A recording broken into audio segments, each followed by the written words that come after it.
Apartament 2+1 në shitje të Lungomare pranë konsullatës italiane me pamje nga deti. Këtu jemi tek salloni i apartamentit, kuzhina është moderne me gjitha pajisjet, këndi i ndënjës, po të vini re, salloni është me shumë dritë, sepse ka dalje në balkon dhe ka këtë pamjen $1 milion nga deti i mrekullueshëm i Vlorës.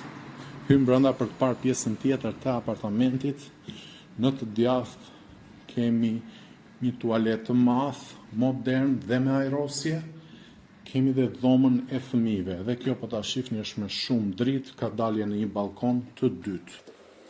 Më pas kemi dhe një dhomë gjumi dhe një tualet tjetër. Kalojmë sërish tek salloni i madh. Kjo është dhoma e dytë e gjumit, edhe kjo me shumë dritë. Kjo është dhoma e çiftit. Këtu ka dollapin. Edhe ky si i pari është një tualet i madh me gjitha pajisjet e nevojshme. Apartamenti e ka sipërfaqen 122.5 m2 dhe del në treg me çmimin €330.000. Kontakto menjëherë në numrin e telefonit për më shumë informacion mbi këtë pronë, sepse në Lungomare gjende rrallë prona në shitje.